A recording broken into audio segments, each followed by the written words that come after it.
Julius Nyerere was Tanzania's first president.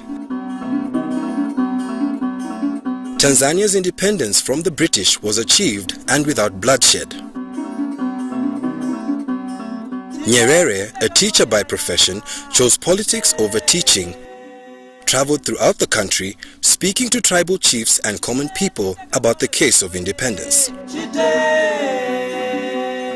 He forged a relationship with British Governor Sir Richard Turnbull and convinced London to allow elections. On the 9th of December 1961, Tanzania became a nation.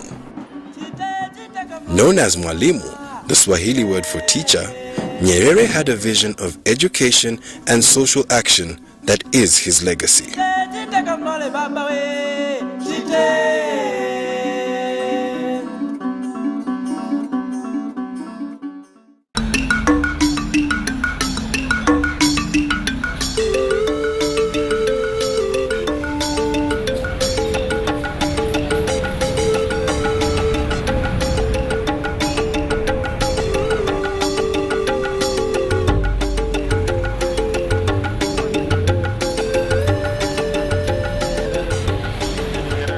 This house here is where, while my father was president, that's the house where we used to come to when he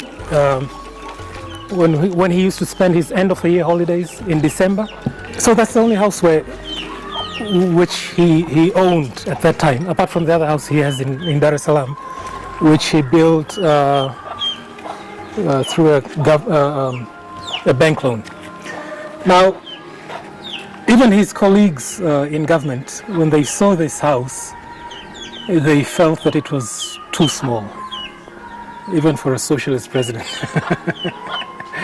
And so they decided to build another house for him on the other side of the village. And that's where, from around the 1980s, where he used to stay. It's a childhood which we didn't have so much contact with families of other leaders, of other heads of state or presidents. I remember the only time that we had contact with another family was with President Kaunda's family. When we were growing up, we didn't have anything to compare our childhood with, and we were taken to schools which every other Tanzanian went to, so we didn't go to any special schools. Nyerere has been described as cheerful, always seen smiling and being a man of the people. I went into villages where he was talking and being with people, and then later I was with him when he met Prince Charles, and the thing that struck me all the time is he talked to that dignitary, Prince Charles, in the same way he talked to the mama in the village, to the mzee in the village, to the child in the village. His thing for me was everybody was important, and he addressed everybody by taking time and speaking with them, and that taught me a lot.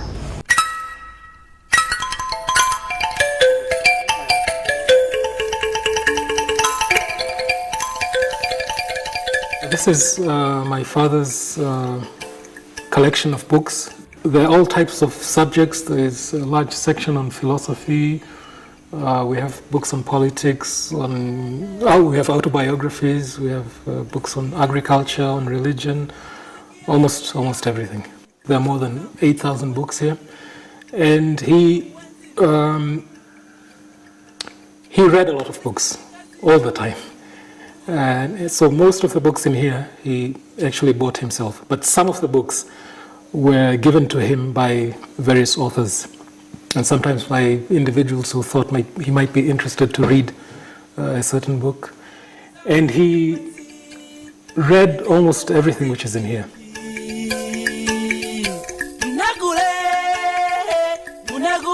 Education is being given lip service, I think, because we still depend on the government to deliver education to the people.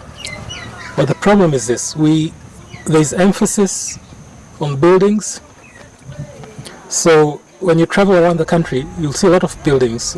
There's a primary school, there's a secondary school, but the quality of education does not match the investment which we have in buildings. Before independence, education was not for all in Tanzania. Nyerere put in place an educational policy called Education for Self-Reliance. This was to ensure that as many Tanzanian children from all communities could get equal learning opportunities. The beneficiaries of this education system look back and compare those times to the present. I can say the quality of education, the quality of teachers we had, the quality of knowledge we were being given in primary and secondary school was better than what we are having today. I went to a government school. I attended, all of my education was through government school. It's very strange for us who graduated, who went to school in those years, to see kids sitting on the floor. At least everyone had a decent desk, seat. At least everyone was, had a book. It's news to us that the kids are sharing books now. So everything was almost adequate.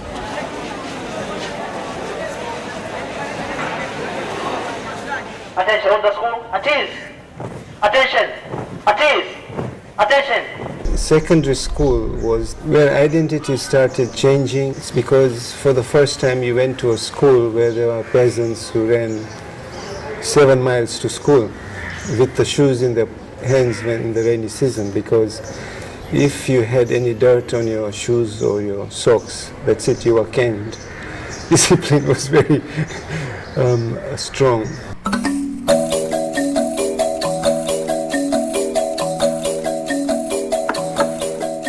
Nyerere was a patron of the arts and culture in Tanzania. He supported Sister Jean Pruitt in establishing Nyumba ya Sanaa, a cultural center and art workshop. The center was intended to promote local fine art, and many of Tanzania's leading artists began their careers there.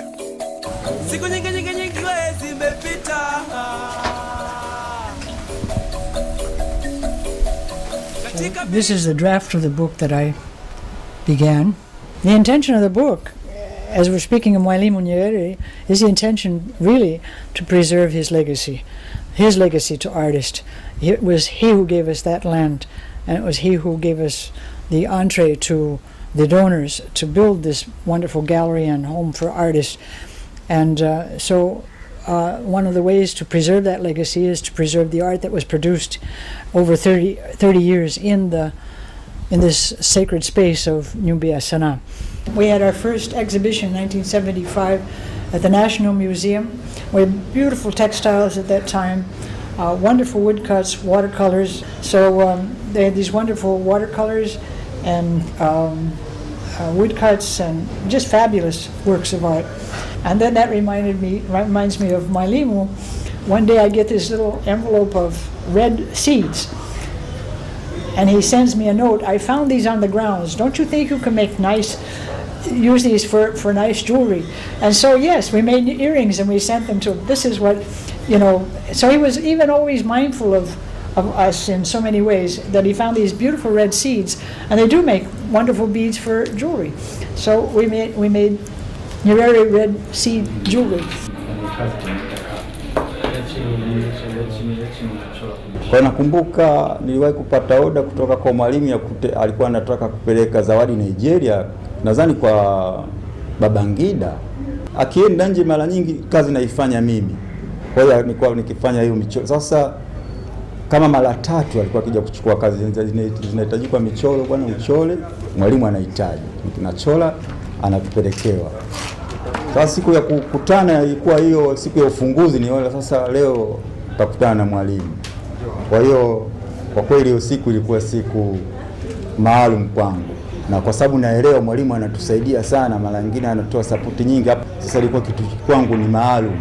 Kwa sasa nakutana na mwalimu mwenyewe, basi ni kitu kizuri. Mwalimu Nyerere ni mtu wa kawaida kwa kweli.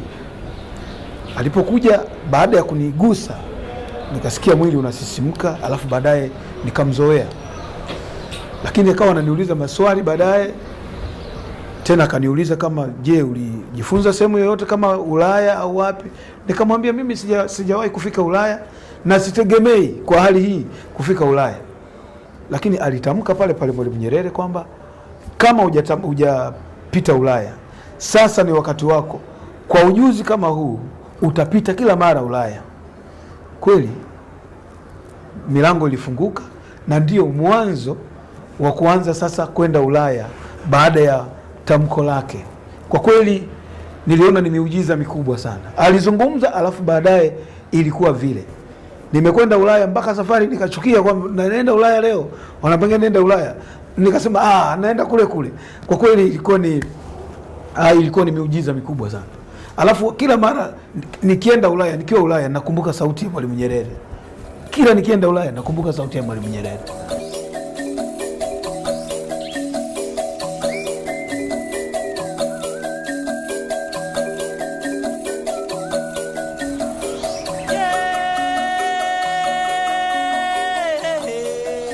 For Nyerere, art was like a soul of a nation, and he keep on referring to that phrase that if a nation doesn't have art or does not have any culture for that matter, it's like a dead body. You cannot survive without culture. But when he was talking about culture, specifically he was referring to the arts, especially the performing arts, the theater, dances, etc., storytelling and other traditional African forms. So for him, he believed that art has a role to play in the nation development. During his time, he struggled to put art as part of the subjects in classes, and also encourages the organizations and government ministries, agencies, departments to have groups, performing groups. Although on one hand it has been seen like it is kind of a propaganda kind of art, but it made the art more visible than we are doing today.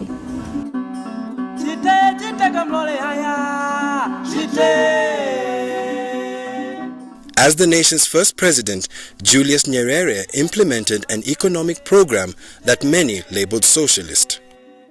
He introduced a policy of collectivization in the country's agriculture system known as ujamaa or familyhood. We had to take measures to stop famine. Actually, people are not dying. People have not died of starvation in Tanzania since we took over. They were dying before we took over. Nyerere aimed to make people return to their traditional modes of life before British colonial influences. First and foremost, the peasant, because he's the producer of the food for the majority of the population of any country in Africa at present. So first of all, pay that attention to the peasant. Take the peasant and treat him as a god. In the agriculture sector, villages were set up across Tanzania with the aim of growing food both for domestic use and sale. I think it was a very interesting period. In 1967, when Nyerere declared, the party adopted ujamaa, the policy of ujamaa and kujitegemea, meaning socialism and self-reliance. There are many factors, I will not go into that. But the important point was that it was a kind of a climax of radical nationalism. And people who talk about this nonsense about the socialism failing, they talk a lot of rubbish. There's no proof. It's something they've read, and they say Tanzania is socialist. Tanzania has problems about food. Therefore, it must be because they are socialist that they have problems about food. But I'm telling you, in the meantime, the best farms in Tanzania, in the production of wheat, or in the production of maize, or in the production of rice, are state-run. Rumor had it that we had deliberately refused to import things so that we can, improve our local production. That was one of the reasons. So nobody used to complain. You will never hear anyone complaining about the leadership then. We knew whatever we were going through, it's because it's for the better. Had we not been socialist, we would have collapsed.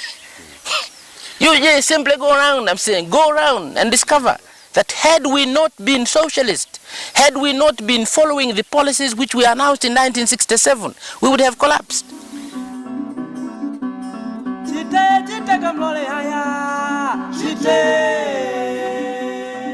This house was built for my father by the Tanzanian army as a present to him, the commander-in-chief, for winning the war against Uganda's Idi Amin. That was in 1979. The Uganda War was fought between Uganda and Tanzania in 1978 to 1979. After Amin seized power in a military coup in 1971, Nyerere offered safety to Uganda's ousted president, Milton Obote. Amin blamed Nyerere for backing and arming his enemies. Uganda declared a state of war against Tanzania and sent troops to capture part of the Kagera region of Tanzania, which Amin claimed belonged to Uganda. And then came this invasion of Kagera. Amin claiming certain parts of Tanganyika. So long as he was simply talking that in the speeches, it was fine, it could be answered. But then he actually moved his troops. Now that is where Mwalimu had to take a position, okay, and prepare to defend the territorial integrity of the country. And that is how the war broke out. Nyerere mobilized the Tanzanian People's Defense Forces and counterattacked. In a few weeks, the Tanzanian army was expanded from less than 40,000 troops to over 100,000. The Ugandan army retreated steadily. The effect of that war on the country, was enormous. Economically, it was enormous. It was a turning point in many ways, from which we could not easily recover. Now, that accompanied by the economic crisis, the war and then the overall international economic crisis, is when we then began to get into real problems. And the last 5 years of Mwalimu, from 1980 to 85, were very bad for Tanzania, economically speaking. For when President Nelson Mandela took his seat to represent a non-racial, post-apartheid, democratic South Africa, the final objective, the first objective of the founding fathers had been achieved. Our continent had been totally liberated from colonialism and racial minority rule. A die-hard supporter of African liberation, Nyerere welcomed freedom fighters from all over the continent into Tanzania in the 1960s and 70s. Nyerere, along with other Pan-Africanist leaders, founded the Organization of African Unity in 1963. Nyerere supported several militant groups active in Africa. The whole of 60s, all over Africa, it was a nationalist period, the liberation movements, because some countries had not yet obtained their independence, the Southern African countries. And one of the important positions of the OAU, which actually Mwalimu pushed, was the liberation of the whole of Africa, the end of colonialism. The high mark would be the Lusaka Manifesto of 1968, where the countries of the region, declared why they had to opt for armed struggle. This struggle for freedom lasted for 30 years, from the inception of the Organization of African Unity in 1963 to the independence of South Africa in 1994.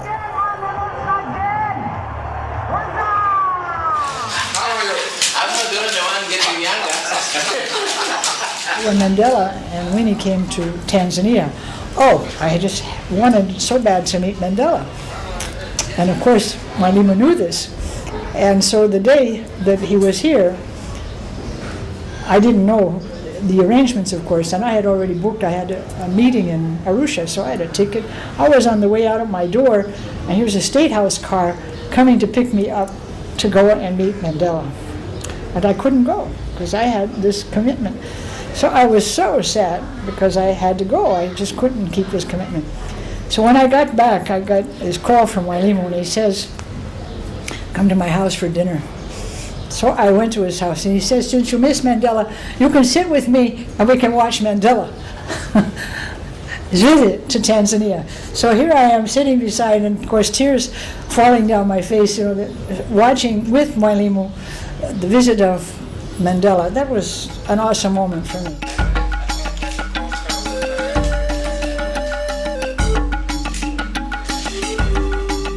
Nyerere became the first chairman of the Frontline States, and in 1976 he invited other prominent leaders to Tanzania for talks he hoped would lead to majority rule for white minority-run Rhodesia. 1980 was a proud year when Rhodesia became the independent Zimbabwe.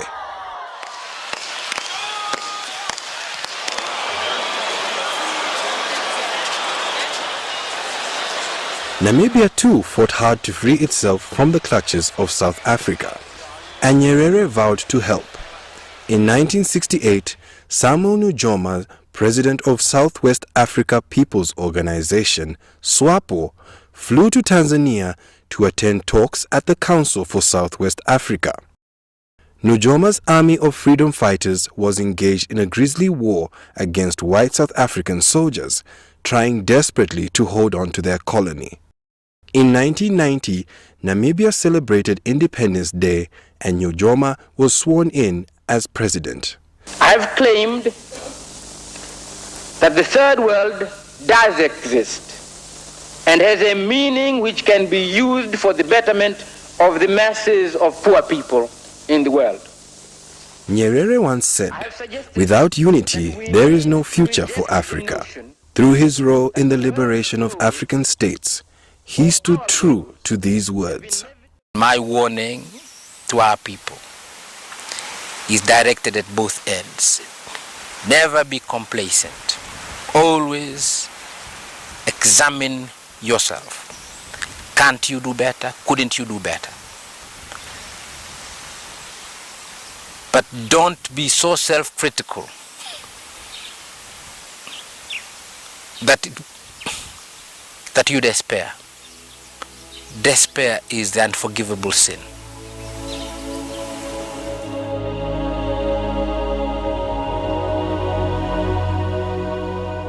Julius Nyerere died of leukemia in 1999 in a London hospital, but he will be remembered and revered in Tanzania for generations to come.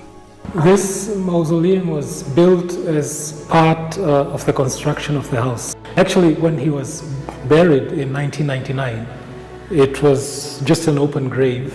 It was not open, actually, a grave, but with a shelter, with a simple shelter.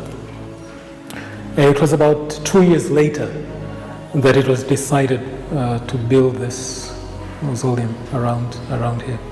So I'm sure if he knew about this, he would have left instructions not to have any complicated structure around his grave. I was a first-year student at the University of Dar es Salaam, and when the news broke, there was mass cry from the halls of residence. Everybody was like shocked, crying, and that was so tough because people knew he was sick, but the fact that he has died, that becomes an issue. So you could feel like the generation we were at the University of Dar es Salaam, it's not that generation you could say we worked with Mwalimu. No, we were the people who we used to read, and perhaps the last product of his leadership. And that's the memory I can remember, but people were really crying, shouting.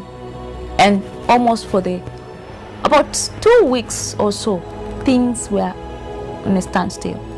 I was with him when he left Tanzania. I was at the plane and with the family when he left, and he was quite unwell at the time. And even there we were talking about Nyumba Sana. There we were talking about the future of Nyumba Sana and the difficulties. In his last hours in Tanzania, we were talking about Nyumba Sana, his concerns and his worries. And I received his blessing as he got on the plane and he went off. Kwa kweli nilikuwa na majonzi makubwa sana, hasa nikikumbuka vile alivyokuwa anaongea, alivyonihusia siku ile na kunipa baraka zile za kwamba utakwenda Ulaya mara nyingi. Kwa kweli nilijisikia vibaya sana. Mwalimu was during the time that he was dying, everybody was fixed to the radios, to the telephone, talk to the taxi driver, talk to the shopkeeper. Everybody was attuned to this illness of a great father of their country, and they, as a father, they were that attuned everywhere, and tears that were flowing in this country, even now. Yeah. A devout Catholic, Nyerere is being considered for sainthood. Catholic bishops in Tanzania have begun the process. If this process is successful, he will become the first president to be made a saint. Yes, he is being considered for sainthood. During the process, Catholics are encouraged to pray to the candidate for certain miracles. One of the things he said, I don't want things named after me, and he didn't. He didn't want things marked for him. He didn't want his things named for him. So this canonization seemed most uncomfortable. But the first stage and the first title that you get is Servant of God. And I said, yeah, he would like that. Nyerere was a political leader. He was not a leader, a church leader. He was not a clergyman. He was not a leader of a particular community or particular faith. He was a political leader. I mean, he's a man of great, when I look at his picture, you know, I miss him still. I really miss him. Oh yeah, oh yeah, oh yeah, oh yeah, oh yeah, oh yeah. Oh yeah, oh yeah, oh yeah, oh yeah, oh yeah, oh yeah.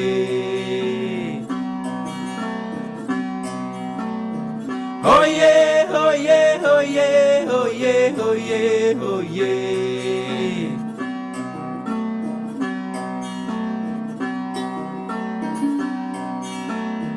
Oh, jazoea mduogwe